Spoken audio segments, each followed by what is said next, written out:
আহি পৰিছে বহুকেইটা গুৰুত্বপূৰ্ণ খবৰ। প্ৰথম খবৰ, শ্যামকানু মহন্ত, সিদ্ধাৰ্থ শৰ্মা, সঞ্জীৱ নাৰায়ণ, শেখৰজ্যোতি গোস্বামীৰ নাম এজাহাৰত যিকোনো মুহূৰ্তত গ্ৰেপ্তাৰ হ'ব পাৰে। CIDৰ একশ্যন আৰম্ভ হৈছে। প্ৰাণৰ শিল্পী জুবিন গাৰ্গৰ মৃত্যুৰ ঘটনাক লৈ আৰম্ভ হ'ল তদন্ত। CID আৰম্ভ কৰিছে তদন্ত। 4 ব্যক্তিক অভিযুক্ত কৰি জাতীয় নাৰী বাহিনীৰ এজাহাৰ। শ্যামকানু মহন্ত, সিদ্ধাৰ্থ শৰ্মা, শেখৰজ্যোতি গোস্বামী আৰু সঞ্জীৱ নাৰায়ণক অভিযুক্ত কৰি এজাহাৰ দাখিল। নাৰী বাহিনীৰ এজাহাৰত ভয়ংকৰ তথ্য উন্মোচন। শাৰীৰিকভাৱে অসুস্থ হৈ থকা জুবিন গাৰ্গক ষড়যন্ত্ৰ কৰি ছিংগাপুৰলৈ লৈ যোৱা হৈছিল। কোনো কাৰণতে এই অভিযুক্তক এৰি নিদিবলৈ দাবী অসমবাসীৰ। জুবিন গাৰ্গৰ মৃত্যুৰ ঘটনাত যোৰহাটত অশান্তি বিয়পোৱা 9জনক গ্ৰেপ্তাৰ। উৎপল বৰাৰ বিৰুদ্ধে তৃতীয়খন এজাহাৰ দাখিল কৰিছে। জুবিন গাৰ্গৰ মৃত্যুৰ ঘটনাত যোৰহাটত অশান্তি বিয়পোৱা 9জনক গ্ৰেপ্তাৰ কৰিছে। বিতুপন বৈশ্য, উজ্জ্বল বৰা, দেৱজিৎ গগৈ, ধ্ৰুৱজ্যোতি শৰ্মা, সোনু শাহ, চন্দন দাসকো গ্ৰেপ্তাৰ কৰিছে। মঞ্জিত বৰুৱা, দুলুমণি বৰা, বিতুপন দত্তক গ্ৰেপ্তাৰ কৰিছে। জুবিন অনুৰাগীৰ মাজত বিয়পাইছিল অশান্তি। যোৰহাট প্ৰেছ ক্লাব ভাঙিবলৈও দিছিল উচতনি। প্ৰাগ নিউজৰ বহিষ্কৃত সাংবাদিক উৎপল বৰাৰ বিৰুদ্ধে দাখিল হৈছে তৃতীয়খন এজাহাৰ। ব্যৱসায়ী মনোজ বৰাই দাখিল কৰে এজাহাৰ। যিকোনো মুহূৰ্তত গ্ৰেপ্তাৰ হ'ব পাৰে উৎপল বৰা। এই মুহূৰ্তলৈকে কিয় গ্ৰেপ্তাৰ কৰা নাই শ্যামকানু মহন্তক? জুবিন গাৰ্গৰ ন্যায় বিচাৰি ৰাজপথত জনতাৰ হুংকাৰ। এই মুহূৰ্তলৈকে কিয় গ্ৰেপ্তাৰ কৰা নাই শ্যামকানু মহন্তক? জুবিন গাৰ্গৰ ন্যায় বিচাৰি ৰাজপথত জনতাৰ হুংকাৰ।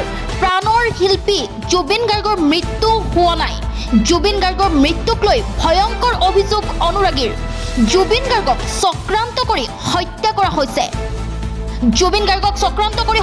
হৈছে। আজি জুবিনদাৰ ন্যায় বিচাৰি অসমৰ জনতা ওলাই আহিছে। শ্যামকানু মহন্তই নৰ্থ ইষ্ট ফেষ্টিভেল নৰ্থ ইষ্টত নাপাতি কিয় ছিংগাপুৰত পাতিলে? আমাৰ ফেষ্টিভেল ইয়াত পাতিব লাগিছিল। ছিংগাপুৰে আমাৰ ভাষা সংস্কৃতি কি বুজি পায়? এই প্ৰশ্নৰ উত্তৰ এতিয়া জনতাক লাগিব। এই প্ৰশ্নৰ উত্তৰ বিচাৰিছে জনতাই। সম্পূৰ্ণ হ'ল মহানায়কৰ শেষকৃত্য। মহানায়কৰ চিতাভস্মৰ বাবে অসম চৰকাৰে মুকলি কৰিব পৰ্টেল। সম্পূৰ্ণ হ'ল মহানায়কৰ শেষকৃত্য অনুষ্ঠান। মহানায়কৰ চিতাভস্মৰ বাবে অসম চৰকাৰে মুকলি কৰিব পৰ্টেল। পৰ্টেলত আবেদন কৰিলে লাভ কৰিব চিতাভস্ম। এই চিতাভস্ম যোৰহাটলৈ লৈ যোৱা হ'ব। যোৰহাটৰ প্ৰস্তাৱিত সমাধিস্থলত ৰখা হ'ব। চিতাভস্ম। শৃংখলিত ব্যৱস্থাৰ মাজেৰে অসমৰ সকলো অনুষ্ঠান প্ৰতিষ্ঠান ব্যক্তি বিশেষে লাভ কৰিব চিতাভস্ম। শেষকৃত্য অনুষ্ঠান সম্পূৰ্ণ হোৱাৰ পাছতে এই স্থান সম্পূৰ্ণৰূপে সংৰক্ষিত হ'ব।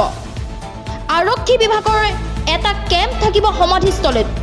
আজি নিশাৰ পৰাই আৰম্ভ হ'ব সমাধিস্থলৰ বেৰ নিৰ্মাণৰ কাম। শীঘ্ৰেই নিৰ্মাণ হ'ব বাউণ্ডেৰী নিৰ্মাণৰ কাম। শ্যামকানু মহন্তৰ বিৰুদ্ধে প্ৰাক্তন আছু নেতাৰ এজাহাৰ দাখিল। শ্যামকানু মহন্তৰ বিৰুদ্ধে পুনৰ আন এক এজাহাৰ দাখিল কৰা হৈছে। প্ৰাক্তন আছু নেতা প্ৰভাকৰ ফুকনে দাখিল কৰিছে এজাহাৰ। জুবিন গাৰ্গৰ মৃত্যুক সহজভাৱে মানি ল'ব পৰা নাই ৰাজ্যবাসীয়ে। শ্যামকানু মহন্তৰ বিৰুদ্ধে উচিত তদন্ত দাবী কৰি দাখিল কৰিছে এজাহাৰ। যোৰহাটত নিশাই উপস্থিত CIDৰ দল। জুবিন গাৰ্গৰ মৃত্যুৰ ঘটনাক লৈ আৰম্ভ হ'ল তদন্ত। যোৰহাটত নিশাই উপস্থিত হৈছে CIDৰ দল। প্ৰাণৰ শিল্পী জুবিন গাৰ্গৰ মৃত্যুৰ ঘটনাক লৈ আৰম্ভ হ'ল তদন্ত। যোৰহাট থানাত দাখিল হৈছে 5খনকৈ এজাহাৰ। এজাহাৰকাৰীৰ ভাষ্য সংগ্ৰহ কৰিছে CIDৰ দলে। বৰ্তমানেও যোৰহাট আৰক্ষী থানাত ভাষ্য সংগ্ৰহ কৰিছে দলটোৱে। শ্যামকানু মহন্ত, সিদ্ধাৰ্থ শৰ্মা, শেখৰজ্যোতি গোস্বামী আৰু সঞ্জীৱ নাৰায়ণক অভিযুক্ত কৰি এজাহাৰ দাখিল কৰিছে। জাতীয় নাৰী বাহিনীৰ এজাহাৰত ভয়ংকৰ তথ্য উন্মোচন। শাৰীৰিকভাৱে অসুস্থ হৈ থকা জুবিন গাৰ্গক ষড়যন্ত্ৰ কৰি ছিংগাপুৰলৈ লৈ যোৱা হৈছিল।